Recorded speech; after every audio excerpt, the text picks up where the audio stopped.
We have seen the UK government rapidly lose the trust of its people in a remarkably short time, making the past few weeks quite eventful in the country's political landscape.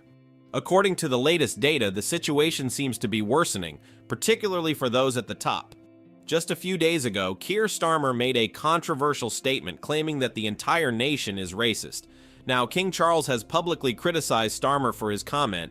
As usual, we will delve into the details, but before we begin, we kindly ask you to like and subscribe to join our growing community. It has been about 3 days since King Charles visited Southport, the site where several young girls were tragically murdered during a time when the town was in disrepair. Charles showed leadership by personally traveling there and paying his respects at the memorials. His visit, marked by compassion and engagement with the public, was met with applause from the thousands who had gathered. In contrast, Starmer arrived at the scene, placed a wreath in front of the press, and left without engaging with the community. His lack of empathy was noticeable, and we often question why there is such a significant disconnect between these socialist politicians and the people. While Charles interacted with victims' families and the public, Starmer remained distant. King Charles's actions were exactly what the people needed during such a painful time, bringing them a sense of comfort. Meanwhile, Starmer's behavior only further highlights his growing disconnection from the public. Starmer seems more concerned with the political regime he supports, making him a source of national embarrassment. Take a moment to watch this video of King Charles. Another day, another broken promise from Sir Keir Starmer. The promise? Under Labour, your energy bills won't go up. 2 years ago, he said this. Keep those prices down. We will not allow these rises to happen. He even promised Labour has a fully costed plan to freeze your bills. That's why the Labour Party has a fully costed plan to freeze energy bills this winter. And we'll pay for that with a windfall tax on those unexpected profits. I understand. I completely understand why so many people are frustrated at the government that's not doing anything about their energy bills. Labour even tweeted this. Labour would act now to stop energy bills rising, saving you £1,000 this winter.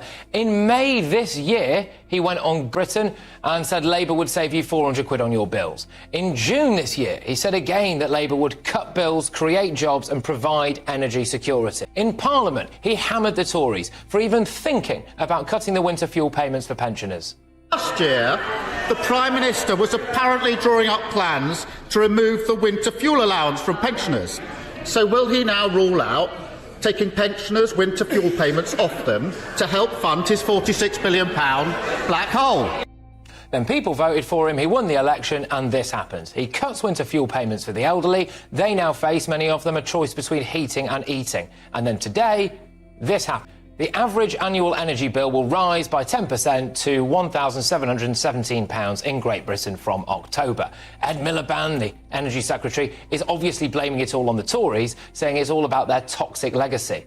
But, I mean, I thought that Labour had a fully costed plan. No? OK. This is the same Ed Miliband who has just flown some 6,000 miles, by the way, to Brazil to talk about climate change. Hasn't he heard of a Zoom call? Labour voters are waking up to the reality of Sir Keir Starmer and co, saying one thing before the election and doing something completely different now they're in power. I'm a staunch Labour voter, and I was ashamed to see a Labour government hit the poorest people the most. This segment highlights the clear contradictions and failures in Keir Starmer's leadership, revealing the broken promises that have quickly come to define his time in office. Under Starmer's leadership, Labour's approach appears to be marked by dishonesty and a lack of respect for the very people they claim to represent. As mentioned, the pledge to keep energy prices low has proven empty. Starmer's government has failed to reduce the rising costs, leaving many Britons, particularly the elderly, with difficult choices between heating their homes or putting food on the table. Rather than delivering on his commitments, Starmer's leadership shows a broader pattern of behavior where bold promises lack substance. Those familiar with Labour's shortcomings under Starmer will not be surprised by this. His history of grand declarations without solid policy follow-through reflects a leadership that lacks genuine dedication to improving the lives of everyday Britons. One clear example of Starmer betraying voters' trust is his failure to honor promises regarding energy bills. This aligns with a larger trend of prioritizing political power over practical solutions, further proving that Labour, under his leadership, cannot be counted on to effectively manage the country. Well, that's it. We all knew it was going to be, and they knew it was going to be. But could he have gone into the election saying, I'm going to put up taxes, your heating's going to go up by 10%?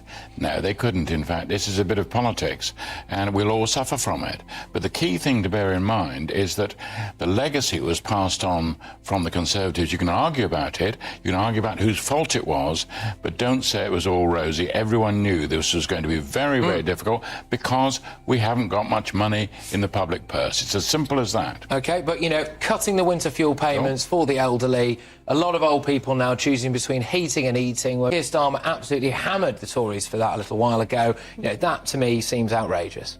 Well, it is outrageous, and it obviously isn't, you know, the most ideal thing that people want, but realistically, I actually think that it's more even-handed of Labour. At the end of the day, you know, they resisted reversing the two-child benefit cap. We can't just always have this kind of ring around pensioners as if they're kind of more special than other parts of society. It's really unfortunate that we are in this 20 billion black hole. The economy is obviously on its knees, so we have to be able to kind of pull through different bits. £3.1 billion was borrowed by this government last month alone to pay for public services, and unfortunately the choice there was let pensioners freeze this winter to pay our union mates. No, but I don't even think it's that, because you've got to look at it kind of holistically, in the sense that if these strikes do continue, then the amount that the economy actually loses, and we depend on productivity as well for growth. So we need these strikers to get back to work. So when you actually tally it up, it's better for them to settle with the trade. These were independent pay review bodies, so it's very easy to say, oh, they gave the money. No, the money had to be paid because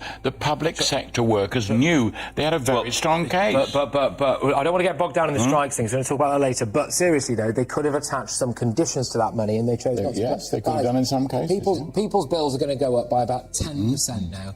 And, you know, a lot of people could have seen that coming. But Keir Starmer, and I could have chosen more examples in that monologue there, has repeatedly, time and time again, said under Labour this won't happen. Well, here we are. Well, your bills would go down, famously, right? Your energy bills will go down. That's what he said. And this is also a problem because Ed Miliband is selling this GB energy thing to the public over the last election campaign, which he, well, you would say that, Joan, wouldn't you?